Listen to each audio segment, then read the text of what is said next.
Chapitre 4. À dater de ce jour, je me consacrerai presque exclusivement à l'étude des sciences naturelles et surtout à celle de la chimie dans le sens le plus étendu du terme. Je lus avec passion les ouvrages relatifs à cette science rédigés par des savants modernes, ces ouvrages où brillent leur génie et leur discernement. Je suivis les cours et fréquentai les savants de l'université. Je reconnus même en M. Krempe beaucoup de bon sens et une large érudition, même si sa physionomie et ses allures restaient rébarbatives. Mais ses qualités intellectuelles n'en étaient pas affectées. M. Waldman se révéla un véritable ami. Sa douceur excluait tout dogmatisme et son enseignement était dispensé avec franchise et naturel, sans le moindre soupçon de pédanterie. De mille et une façons, il m'ouvrit le chemin du savoir et me rendit claires et commodes les théories les plus abstraites. Mon application avait d'abord été fluctuante et incertaine. Elle se renforça à mesure que je progressais et devint bientôt si ardente que souvent l'aube me surprenait encore en train de travailler dans mon laboratoire. Avec une application aussi opinâtre, il est facile de concevoir que je fis de rapides progrès. Mon ardeur étonnait les étudiants, mes progrès stupéfiaient mes maîtres. Souvent, avec malice, le professeur Krempe me demandait comment allait Cornelius Agrippa, dans le même temps que M. Waldman lui exprimait sa satisfaction. 2 ans se passèrent ainsi sans que j'allasse à Genève, tant je m'étais engagé corps et âme à poursuivre mes travaux. Ceux qui connaissent cela, ceux qui sont fascinés par la science, savent qu'il existe des branches où nos devanciers ont tout découvert, alors que dans le domaine de la science on découvre toujours du nouveau. Une intelligence moyenne qui se meut strictement et assidûment dans un seul secteur doit, c'est infaillible, y faire de grands progrès. J'avais moi sans cesse poursuivi le même but, tout entier absorbé par cette tâche, et j'avançais si vite qu'au bout de 2 ans je réussis à améliorer plusieurs instruments de chimie, ce qui me valut beaucoup d'estime et de considération dans l'université. Arrivé à ce point, ayant aussi bien assimilé la théorie que la pratique et tout le savoir que pouvaient m'inculquer les professeurs d'Ingolstadt, je jugeai que ma résidence dans cette ville n'était plus nécessaire à mes progrès. J'envisageais alors de retourner auprès de mes parents dans ma ville natale lorsque se produisit un événement qui prolongea mon séjour. Un des phénomènes qui avait singulièrement retenu mon attention était la structure du corps humain, et même de tout être doué de vie. D'où vient, me demandais-je souvent, le principe de la vie? Une question hardie, qui de tout temps avait constitué un mystère. Pourtant, que de secrets ne dévoilerions-nous pas, si la lâcheté et la négligence ne venaient perturber nos recherches? Je ruminai ces circonstances et décidai bientôt de m'appliquer plus particulièrement au domaine des sciences naturelles qui se rapportent à la physiologie. Si je n'avais pas été animé d'un enthousiasme extraordinaire, l'étude de cette branche m'aurait paru ennuyeuse et presque intolérable. Pour examiner les causes de la vie, nous devons d'abord connaître celles de la mort. Je me tournai vers l'anatomie, mais ce ne fut pas suffisant. Je devais aussi observer la décomposition naturelle et la corruption du corps humain. Dans mon éducation, mon père avait pris toutes ses précautions pour que mon esprit ne soit pas impressionné par des horreurs surnaturelles. Je ne me souviens pas d'avoir tremblé pour une superstition, ni d'avoir craint l'apparition d'un spectre. Les ténèbres n'avaient pas d'effet sur mon imagination, et un cimetière était seulement pour moi un reposoir des corps privés de vie, qui après avoir connu la beauté et la force, devenaient la proie des vers. Et maintenant j'étais amené à examiner les causes et l'évolution de la corruption, à passer mes jours et mes nuits dans les caveaux et les charniers. Mon attention se concentrait ainsi sur l'objet le plus insupportable à la délicatesse des sentiments humains. Je voyais l'enlaidissement et la dégradation des formes les plus pures. J'assistais à l'action dévastatrice de la mort ronger et détruire la vie. Je découvrais la vermine se nourrir de l'œil et du cerveau. Je fixais, j'observais, j'analysais en détail les causes et les effets, les passages de la vie à la mort et de la mort à la vie. Et puis des ténèbres, une soudaine lueur jaillit dans mon cerveau. Une lueur si brillante, si merveilleuse et pourtant si simple que j'en fus ébloui. Elle m'ouvrait d'immenses perspectives et je fus étonné que parmi tous les hommes de génie qui avaient mené des expériences et entrepris des travaux dans le même sens, je fusse le premier à qui devait être réservé le privilège de découvrir un aussi formidable trésor. Souvenez-vous-en, je ne vous rapporte pas la vision d'un fou. Aussi vrai que le soleil brille au firmament, je vous affirme que c'est la vérité. Quelques miracles s'est produit sans doute, et pourtant les étapes de ma découverte ont été distinctes et probantes. Après des jours et des nuits de labeur incroyable et de fatigue, je découvrais la cause de la génération de la vie. Davantage, je devenais capable d'animer la matière inerte. L'étonnement dont je fus saisi avec cette découverte fut bientôt place à l'allégresse. Après un travail long et pénible, la réalisation de mes désirs constituait une juste récompense. Et cette découverte était si considérable, si prodigieuse, que j'oubliais que je n'y étais arrivé que petit à petit, et que je ne considérais que le résultat. Ce qui avait été étudié et désiré par les savants les plus éminents depuis la création du monde était à présent à ma portée. Mais ce n'était pas comme par magie que tout m'apparaissait. La certitude que j'avais acquise était plutôt de nature à diriger mes efforts vers un but précis, car celui-ci n'était pas encore atteint. J'étais comme l'arabe qu'on avait enterré avec les morts et qui, parce qu'il avait découvert une lueur d'apparence insignifiante, allait pouvoir gagner le monde des vivants. Je constate, mon ami, à votre impatience, à l'étonnement et à l'expectative que manifestent vos yeux, vous vous attendez à ce que je vous révèle mon secret. Je ne peux pas le faire. Écoutez patiemment la suite de mon histoire et vous allez comprendre pourquoi je reste sur la réserve. Je ne peux pas vous entraîner, imprudent et ardent comme je l'étais moi-même, vers votre destruction et votre ruine. Apprenez, sinon par mes préceptes, du moins par mon exemple, combien il est dangereux d'acquérir le savoir, et combien est plus heureux l'homme qui croit que sa ville natale est le centre de l'univers et qui n'aspire pas à dépasser ses limites naturelles. Lorsque je m'aperçus que je possédais un pouvoir aussi étonnant, j'hésitai longtemps sur la manière dont je l'utiliserais.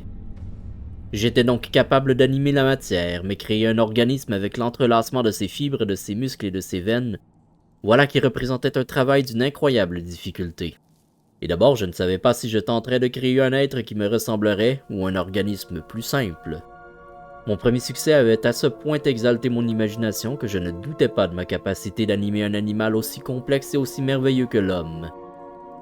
Les matériaux dont je disposais ne semblaient guère convenir à une entreprise aussi délicate et aussi ardue, mais cela ne devait pas handicaper mon succès. J'étais préparé à affronter une multitude de revers, les essais pouvant sans cesse être infructueux et en définitive mon œuvre pouvait se révéler imparfaite. Toutefois, je n'avais qu'à considérer les progrès qui s'effectuaient tous les jours dans le domaine de la science et de la mécanique pour espérer que mes tentatives actuelles constitueraient les fondements de mon futur succès. Dans l'ampleur et la complexité de mon plan, rien ne prouvait que ce fût impossible. Ce fut dans cet état d'esprit que j'entrepris la création d'un être humain. Les dimensions réduites de certaines parties du corps de l'homme m'empêchèrent d'avancer rapidement dans mon travail. Aussi, j'ai décidé, au rebours de ma première intention, de mettre au point une créature de stature gigantesque. Il aurait plus ou moins 8 pieds de haut et sa carrure serait en proportion de sa taille. Cette décision prise, je passai plusieurs mois à rechercher et à préparer mon matériel et je me mis au travail. Personne ne peut concevoir la diversité des sentiments qui, dans le feu de l'enthousiasme, me poussèrent en avant, telle une tornade. La vie et la mort m'apparaissaient comme des limites idéales qu'il y avait lieu de surmonter avant de répandre sur le monde obscur un torrent de lumière. Une espèce nouvelle me bénirait comme son créateur. J'allais donner la vie à de multiples créatures bonnes et généreuses, et nul père n'allait plus que moi mériter la gratitude de ses enfants. Dans le cours de mes réflexions, germait l'idée que si je pouvais animer de la matière inerte, ce qui plus tard allait devenir impossible, je serais aussi à même un jour de redonner la vie à un corps ardemment voué à la décomposition. Ces pensées me soutenaient, tandis que je poursuivais ma tâche avec un acharnement infatigable. À cause de mes études, mes traits étaient devenus pâles et j'avais fortement maigri. Parfois sur le point de réussir, j'essuyais un échec, mais je me raccrochais toujours à l'espoir que le jour suivant, les heures suivantes, verraient la réalisation de mes projets. Le secret que j'étais seul à posséder m'occupait tout entier, et la lune assistait à mon travail nocturne, tandis qu'avec obstination et impatience, je sondais les mystères de la nature. Qui pourrait imaginer l'horreur de mon labeur secret lorsque je profanais l'humidité des tombes ou torturais quelque animal vivant pour arracher la vie à la matière inerte? En y pensant, j'en tremble et mon regard se trouble. Mais la rage irrésistible, la frénésie me poussait en avant. Il semblait que toutes mes sensations n'existaient qu'en fonction de ce but. Mais ce n'était qu'une transe passagère, et quand cette excitation démesurée cessait d'opérer, je revenais à mes anciennes habitudes. Je réunissais les os dans les charniers, et mes doigts immondes violaient les extraordinaires secrets du corps humain. J'avais aménagé une chambre, ou plutôt une cellule tout en haut de ma maison, séparée des autres pièces par une galerie et un escalier. La cellule de mes créations abjectes. Mes yeux sortaient de leur orbite quand je les contemplais. La salle de dissection et l'abattoir me fournissait la plupart de mes matériaux, et souvent mon naturel sensible me faisait détourner avec dégoût de mon travail. Nonobstant, poussé par une curiosité toujours plus accrue, je m'approchais du but. Les mois d'été s'écoulèrent alors que j'étais corps et âme tout à mon travail. La saison était superbe. Jamais les champs n'avaient produit autant de récoltes et les vignes luxuriantes autant de vin, mais mes regards restaient insensibles au charme de la nature. Et les mêmes sentiments qui me faisaient oublier les paysages alentours me détournaient aussi de mes amis dont j'étais éloigné de plusieurs lieux et que je n'avais plus revus depuis longtemps. Je savais que le silence les inquiétait et je me souvenais très bien des paroles de mon père. « Je sais que tant que tu seras content de toi, nous aurons ton affection et que tu nous donneras régulièrement de tes nouvelles. Mais pardonne-moi de te dire que je considérerai toute interruption de ta correspondance comme une preuve de négligence de tous tes autres devoirs. » J'étais donc parfaitement conscient des sentiments de mon père, mais je ne parvenais pas à détacher mes pensées de mon travail, qui même s'il était répugnant, exerçait un irrésistible attrait sur mon imagination. À dire vrai, je ne voulais éprouver aucun sentiment d'affection jusqu'à ce que mon œuvre qui devait bouleverser toutes les lois habituelles de la nature fût accomplie. Je croyais alors que ce ne serait pas juste si mon père attribuait ma négligence au vice ou à quelque faute de ma part. Pourtant, je m'aperçois aujourd'hui qu'il avait raison de penser que je n'étais pas tout à fait à l'abri d'un blâme. Un être humain qui veut se perfectionner doit toujours rester lucide et serein, sans donner l'occasion à une passion ou à un désir momentané de troubler sa quiétude. Je ne pense pas que la poursuite du savoir constitue une exception à cette règle. Si l'étude à laquelle vous vous appliquez a tendance à mettre en péril vos sentiments et votre goût des plaisirs simples, c'est que cette étude est certainement méprisable, c'est-à-dire impropre à la nature humaine. Mais si cette règle avait toujours été observée, si les hommes renonçaient à toute tâche qui serait de nature à compromettre la tranquillité de leurs affections familiales, la Grèce n'aurait pas été asservie, César aurait épargné son pays, l'Amérique aurait été découverte par de petites étapes, sans que fussent anéantis les empires du Mexique et du Pérou. Mais je m'oublie à faire de la morale au moment le plus intéressant de mon histoire et vos regards m'invitent à poursuivre. Mon père ne m'adressait aucun reproche dans ses lettres. Mon silence l'incitait seulement à s'informer davantage sur mes préoccupations. L'hiver, le printemps, l'été passèrent, et je travaillais toujours. Mais je n'étais attentif ni aux fleurs, ni à l'épanouissement des bourgeons, chose qu'auparavant je regardais avec délice, tant mes recherches m'absorbaient. Les feuilles cette année-là s'étaient flétries avant que mon travail n'approchât de la fin. Chaque jour néanmoins me confirmait dans la réussite de mon entreprise, bien que mon enthousiasme se transformât parfois en inquiétude. J'avais plutôt l'impression d'être un esclave condamné à travailler dans une mine ou à exécuter quelques tâches insalubres, non un artiste qui s'adonne à son occupation favorite. Chaque nuit, j'étais oppressé par la fièvre et je commençais à devenir de plus en plus nerveux. La chute d'une feuille me faisait sursauter. Je fuyais mes semblables comme si j'étais coupable d'un crime. Parfois, je m'alarmais en voyant quelle épave j'étais devenu. Seul mon acharnement me soutenait encore. Mes travaux allaient finir. Je me disais que les exercices et les distractions auraient vite fait de chasser cette étrange maladie, et je me promis de me reposer une fois ma création accomplie.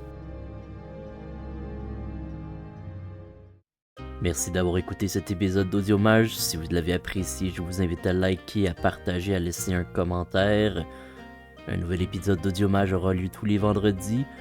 Un short d'ouverture de Pâques aura lieu également du lundi au vendredi, comme d'habitude. Je suis également en live sur Twitch les vendredis soirs, sur twitch.tv/thecarotte7 si vous avez envie d'y faire un tour, ça me fera plaisir de vous voir. Sur ce, je vous dis au revoir et à la semaine prochaine.